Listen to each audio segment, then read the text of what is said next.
highlight some of these old contradictions in new and different and bizarre ways. Homelessness is more than ever a question of life and death, as are prisons.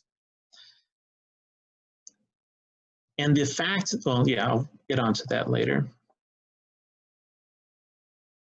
The fear over simply stating the reality of the pandemic is a symptom of the weakness of capitalist society today. In a strong capitalist society, it would be possible to say there is a pandemic and to react accordingly in due time.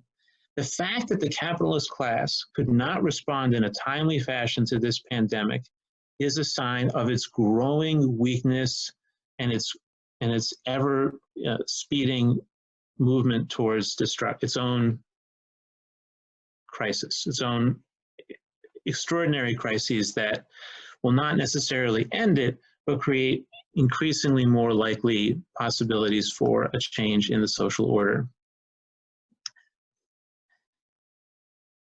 Labor productivity in the United States has increased more than fivefold since 1947. And at the same time, working people are more insecure than they have ever been in the last 70 years. This higher productivity has actually contributed to, is actually the source of the low profitability of capitalism. They are not weak because they are greedy because they are weak. Here I want to speak to a common mistake on the left today. On the left, there is a habit of speaking to the capitalist class and advising them on ways that they can become more profitable by becoming more generous. The idea goes like this. If the capitalists were to give workers more money in the form of higher wages, better loans for tuition, no loans for tuition, free healthcare, working people would have more money to spend and they would buy more goods from the capitalists and the capitalists would have higher rates of profit. The reality, though, is that the problem is not that the capitalists can't find people to buy their goods. The reality is that they have a harder and harder time making the profit in the process of production itself. Because profit comes only from labor, specifically the unpaid labor that workers give to capitalist production.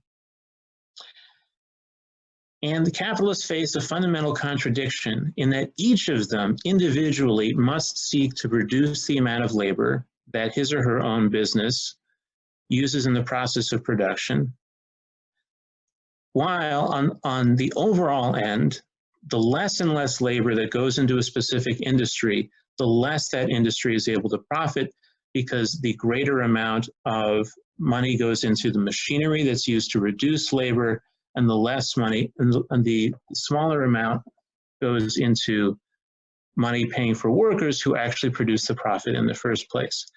This particular topic, the topic of the falling rate of profit, is a topic for its own talk in and of itself. It actually happens to be the subject of a book by Michael Roberts that just came out, which I would like to read, showing empirically around the world how this falling rate of profit is an objective fact. It is fundamental tendencies like this one that forces the capitalist class to cut the living standards of workers more and more each successive generation.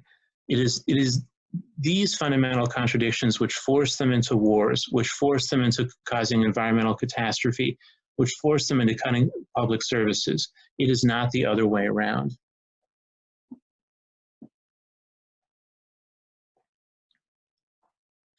Take, for instance, what it means to be a citizen today. It used to mean being a citizen during the French Revolution not only meant getting the right to vote, the right to free speech, it meant you had the right to land taken from a feudal lord who was overthrown in a revolutionary struggle. In the United States, for white citizens who were the only citizens, it meant getting land from native peoples.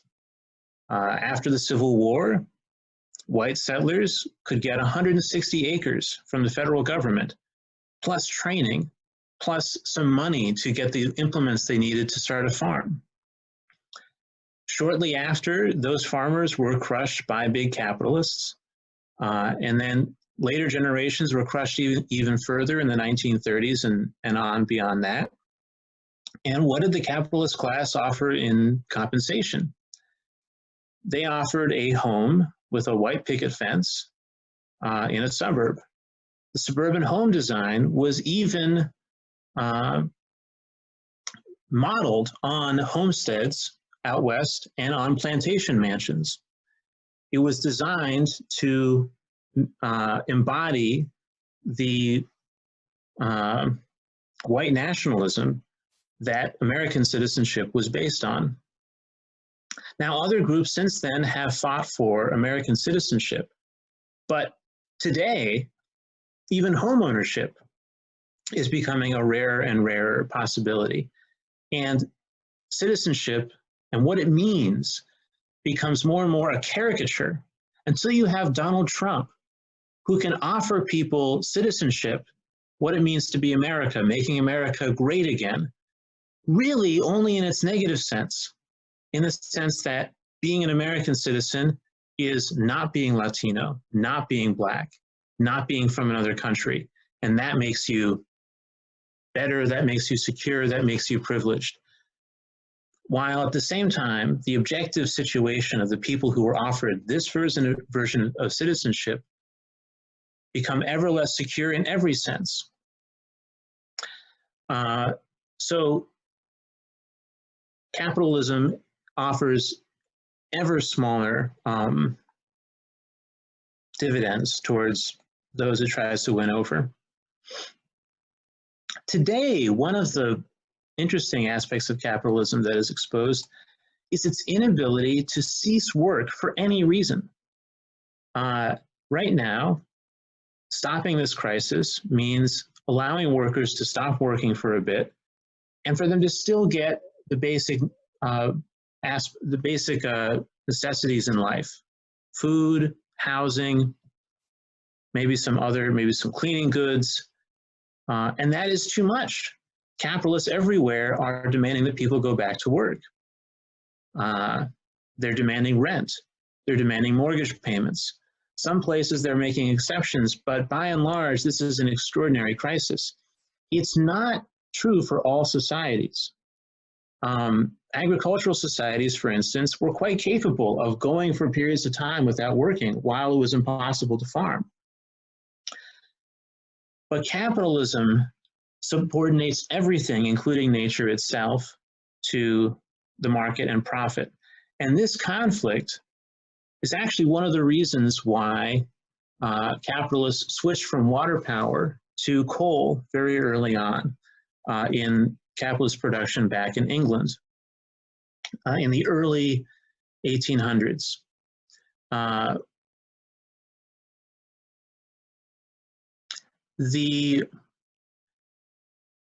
For this, I'm drawing on Andreas Malm, who's done an incredible service with his book, Fossil Capitalism. And if you want to understand some of the origins of the climate crisis that we face, I highly recommend this book. One piece he addresses is the fact that, well, the central piece is that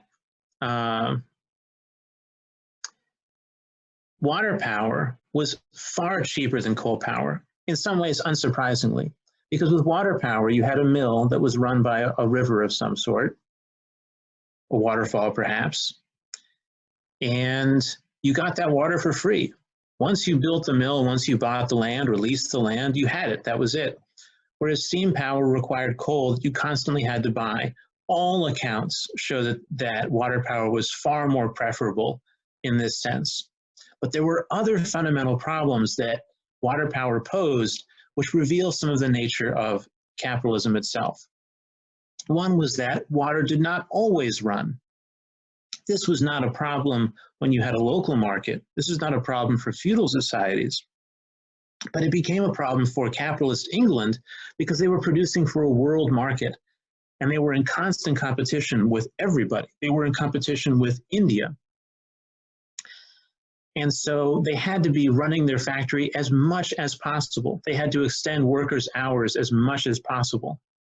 But even more importantly than that, they wanted to be able to bring the workers, they wanted to be able to bring the power to the workers because they wanted workers who were desperate. And there were certain places where desperate workers congregated, big cities. And waterfalls and rivers, unfortunately, did not conveniently move themselves to those big cities. Andreas Malm estimates that Britain could have actually used water up until the 1920s if it were not for these problems. That they only used 1% of the available water power before they switched to coal. These kinds of choices that were made by capitalists have nothing to do with the interests of working people or other people. They actually run, in fact, contradictory to those interests. These are choices that were made in order to exploit people more, not in order to make people's lives more convenient. Furthermore, once commodities like coal and oil become essential to a society, or become important as a society and become sources of high rates of profit, monopolies that form around them are able to reap super profits because of their because of the very scarcity of the product itself. Because oil is scarce, because coal is scarce and only found in certain places, these monopolies are able to reap super profits, and then they're able to reshape society in their image. So for instance, Daniel Tenero estimates that oil companies are able to reap about $1 trillion in profits above and beyond average profits because of the scarcity of oil and because of their control over the access to this commodity. And that is what allows them to force other industries, like for instance, agriculture, to use their own products. That is what allows them to reshape cities in order to require automobile transport as opposed to public transport. So why is this relevant? Well, right now, workers are starting to make demands about what is essential and what is not. And we're finding that certain things are not essential. Workers in Lynn at a plant at GE have walked off the job to demand that instead of making jet engines for warplanes, they should be able to make ventilators for hospitals.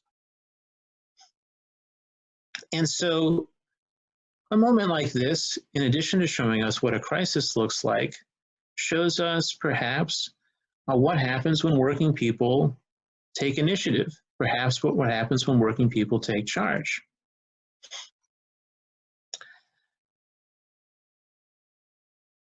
If you want to look at